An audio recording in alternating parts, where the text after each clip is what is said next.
Welcome to your monthly recap of the Celeste community. We are at episode 4. Let's see what we have today. So, Molden event, a contest, mod releases as always, wind, spring and dashes, and a lot of Deathless news. Okay, seems good to me. We're gonna start with events that we are late for, but that's starting to become the standard of this show. For the entire month of May, multiple members of the modded on Deathless community started an event, where one of them is releasing a never seen Deathless challenge for each day of the month. This is Mystery Molden May. Challenges in the MMM are ranging from tier 1 to tier 17. Oh, and... Dragons were cats. Splendid. this event might have turned some of our community members into cats. A new contest was announced before last episode, but we were not able to talk about it. Music Translation Contest 3. These contests are very interesting. A bunch of new mappers get into mapping thanks to this, as it is a very open contest. The base of the rules are to choose an existing music and create a map around it, translating its lyrics or feeling into Celeste gameplay. From the last two contests, we saw maps such as Bone Skull by Donker or One Hell of a Dream by Tobiah emerge.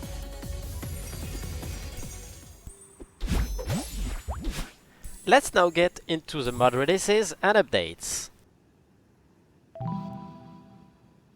Welcome to Headspace by Destro G is a map adapting Omori's story into Celeste. It was originally made for the birthday of Wonder F.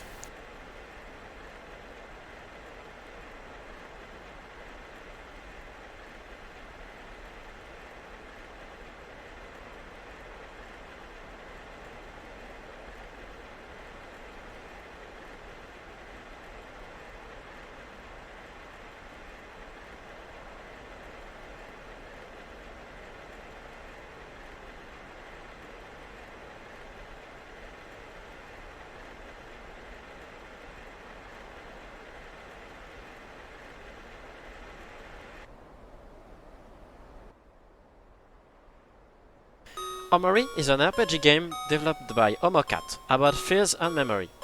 This map is the biggest map created in the Brazilian community.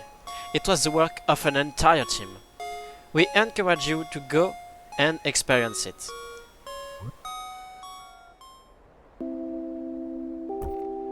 Though the mapper places some trigger warning for fictional violence and cruelty, as well as self-loathing and depreciating comments, as the map recreates some scenes from the game.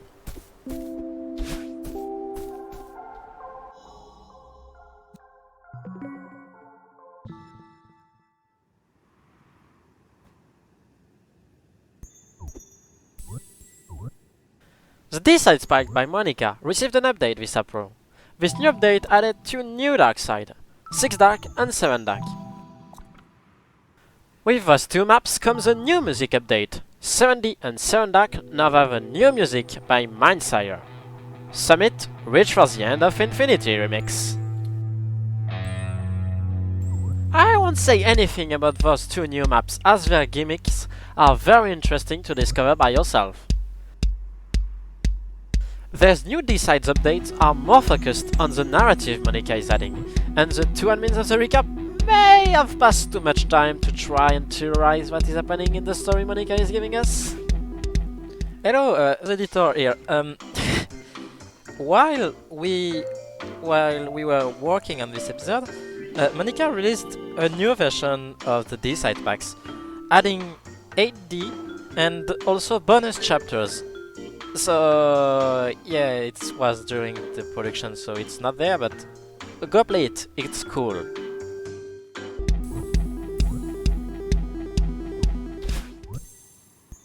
Now we're gonna discuss the logic of the episode by talking about Easterflexion. It's a map that was created for a speedrunning event to unite the French and the Brazilian community. It is an edit of Vanilla Reflection, where the team added a lot of berries.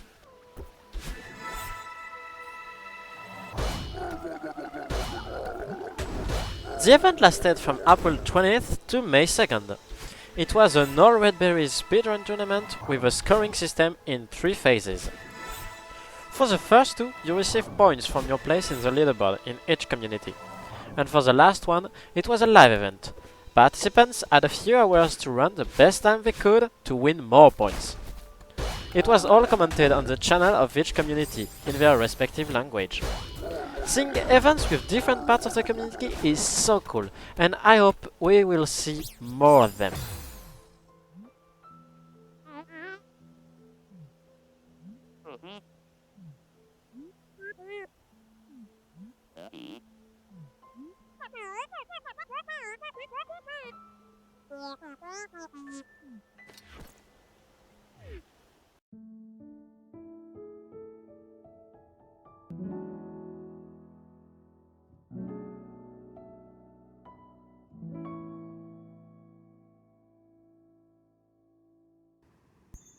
Elekitu released The Bouncer, a map composed of vanilla rooms with the addition of Bounce Helper, a helper we already talked about in an earlier episode.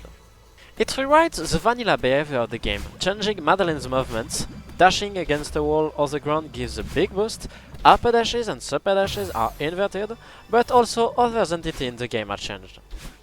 And the main change, this mod disables entirely the grab mechanic, something needed for the entirety of the game.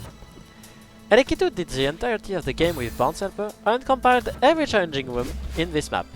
Elekitu accepted an interview for more information on his challenge.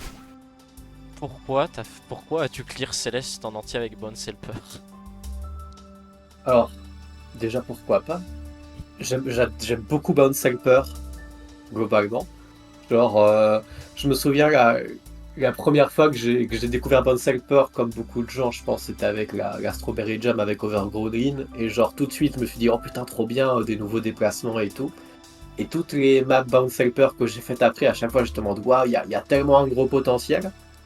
Et il y a eu une mise à jour de Bounce Helper il y a quelques mois qui a rajouté des options qui permettaient de remplacer automatiquement les entités Vanilla par des versions Bounce Helper qui donnent quelques possibilités en plus. Et ça a fait que, genre quand j'ai vu ça, je me suis dit, ah du coup peut-être qu'on peut finir le jeu avec Bounce Helper. Avant c'était pas possible parce qu'avec Bounce Helper on peut pas grab. Dès qu'il y avait par exemple un zip mover qu'il fallait activer avec un grab, c'était pas possible. Mais là, avec cette nouvelle option, on avait des zip movers compatibles avec Bounce Helper qu'on peut activer avec des wall jump. Et là, tout d'un coup, peut-être que ça devenait possible. Donc quand j'ai vu ça, je me suis dit, allez, je vais peut-être essayer. Et puis finalement, ça m'a pris beaucoup de temps et c'était très très très drôle à faire. C'était un challenge super intéressant, j'essayais de router. Et je me suis un peu inspiré par le challenge similaire qui existe avec Théo. Et je me suis dit, bah j'ai jamais vu ça avec Bounce Helper, pourquoi pas essayer. Et du coup, tu dis que ça t'a pris du temps, ça t'a pris combien de temps exactement? J'aurais dû prendre des notes pour préparer ce genre de questions. Sur mon fichier, j'ai 40 heures de jeu. Je pense qu'en vérité, j'en ai un peu plus. Je pense que je dois être 45 heures, 45-50 heures de jeu pour le 100%. Avec les strats sur le même fichier. Il y a plusieurs salles où en fait c'était peut-être 10-15 minutes de trouver comment on peut faire la salle et puis ça prend 30 secondes. Est-ce que t'avais une salle favorite dans tout ça? Oh, une salle favorite. Il y en a pas mal que j'ai beaucoup aimé. Première que je vais citer, je pense c'est la dernière salle de 1A. Pas forcément parce qu'elle est bien, mais parce que c'était le premier moment où je me suis dit, ah ok, ce challenge ça peut être intéressant. En fait, le 1A avec Bounce Helper, tout est super facile, il n'y a aucune difficulté. Et ensuite il y a la dernière salle. Et la dernière salle, c'est un peu monstrueux. C'est vraiment difficile, et quand je l'ai fait, je me suis dit, ok, si ça se trouve, il va vraiment y avoir des salles dures. Si ça se trouve, ça va vraiment mal tourner. Et une autre que j'aime beaucoup, c'est une salle de farewell, c'est EH8.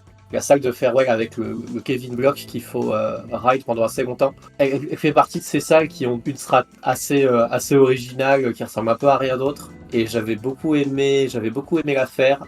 Et une autre qui me vient à l'esprit un peu similaire, c'est la dernière salle de Event Horizon, donc EH18, où c'est là quand je l'ai faite la première fois, quand je l'ai routée, j'ai trouvé un truc super difficile, je me suis dit ok, je vais la passer, je vais la faire après, j'ai trouvé un truc mais ça va être dur, ça va prendre beaucoup de temps. Et puis ensuite, quand j'ai essayé de la clear, j'ai trouvé une autre strat à la place complètement différente, beaucoup plus facile, et c'était vraiment le genre de truc que j'aimais, trouver d'autres manières un peu out of the box de faire les salles. Ça c'est vraiment un exemple où j'ai changé de strat au milieu et ça l'a rendu beaucoup plus simple. Après avec la question de la salle favorite, il y a la deuxième qui vient évidemment.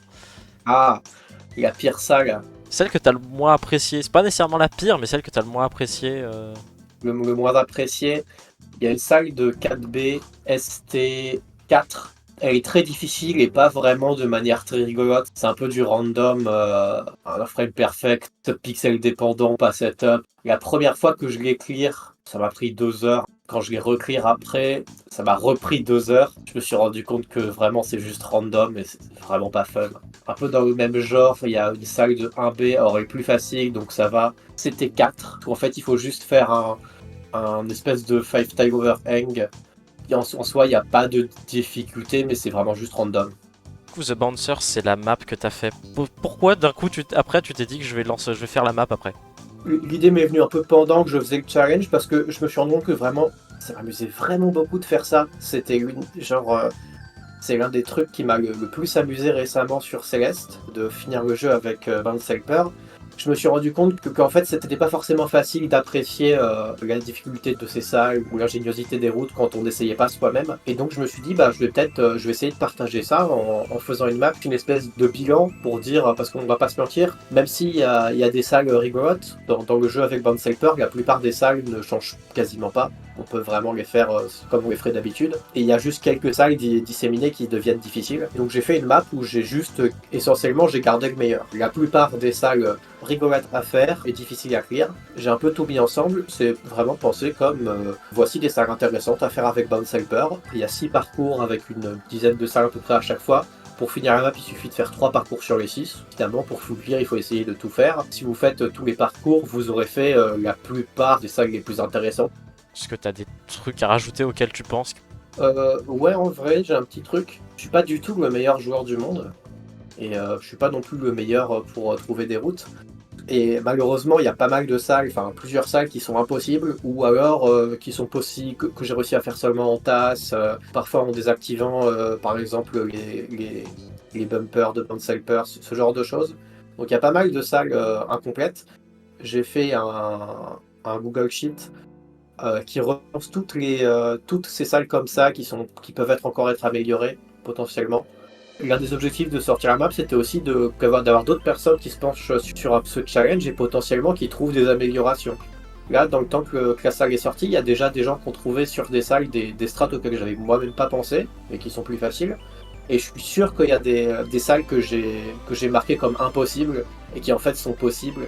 Et donc si jamais des gens sont intéressés et se disent après avoir joué à The Bouncer ou pas, se disent tiens, est-ce que moi aussi je pourrais pas trouver des salles à faire avec Bounce Helper.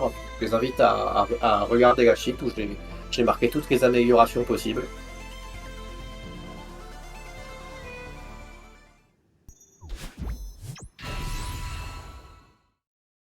Let's talk about something in its own category.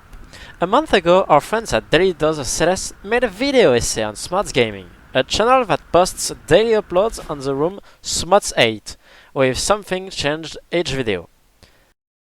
The video essay covered possible candidates for who Smots Gaming could be, what the channel is, and even ends with an emotional speech about the community. And public figures in the community, the mysterious nature of Smots Gaming is part of what makes the channel so special. Thank you for continuing to do what you do. It's really awesome. Thank you for watching, and remember, the real Smots Gaming was the friends we made along the way. The essay will be linked in the description, go check it out. But this segment isn't just about that essay. A week later, on Smots Gaming birthday, a video premiered that revealed the identity of Smots Gaming. It talks about Smots Gaming and the amazing year it has had. We can't say much without spoiling the identity of it here, so go watch the video, also linked in the description. Well, it finally happened. Last episode, we covered Parrot Dash's amazing progress on 90p, and her new flag 32pb. Well, more has happened. On the 23rd of April, she didn't just get a Smots entry. She didn't just get a Sunrise Running entry. She didn't just get a Gotham entry. But she went past that. She went all the way. All the way past the PB, past Gotham Final, all the way to Earth Beating.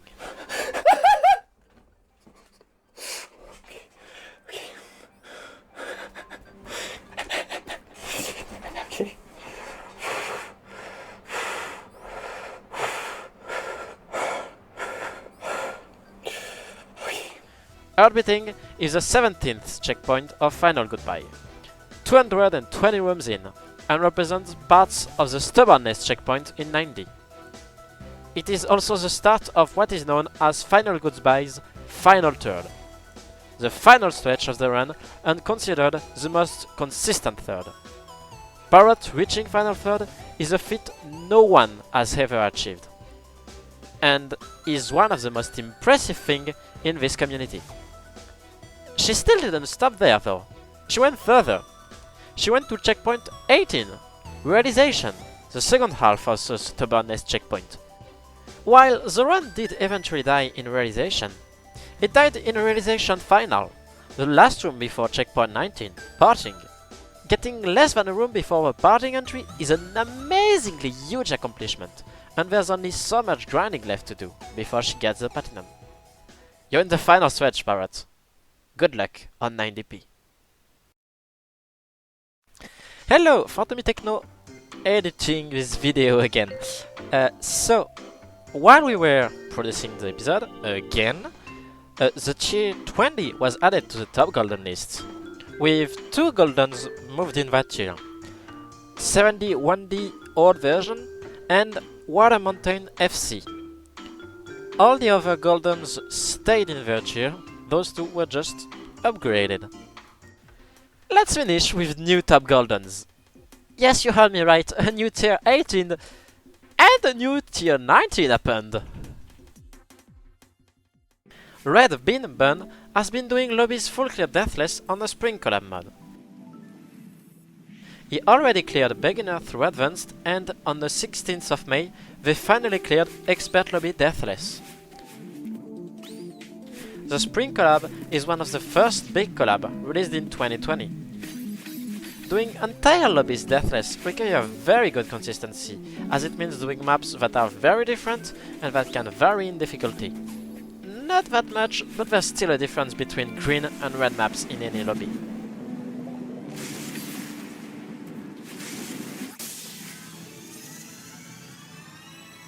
Congratulations to them!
Dude, fuck yeah, I'm done. Yes. Oh shit. Call of the Void by Viv in the Strawberry Jam collab is labeled as a red advanced map, but while clearing it normally stays true to that label, this map contains a secret trending, way harder than the rest of the advanced lobby.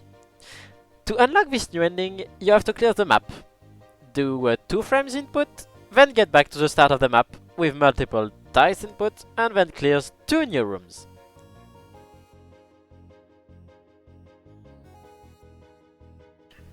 Drift achieved Call of the Void full clear trending Silverberry on May 12th.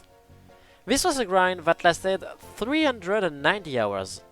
His entire top golden list is impressive.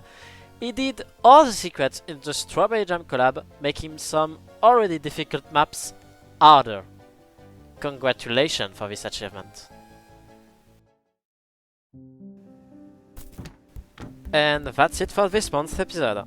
We hope you liked this one and learned new things. If you want to help up correct news, join the Discord in description. See you in the next episode.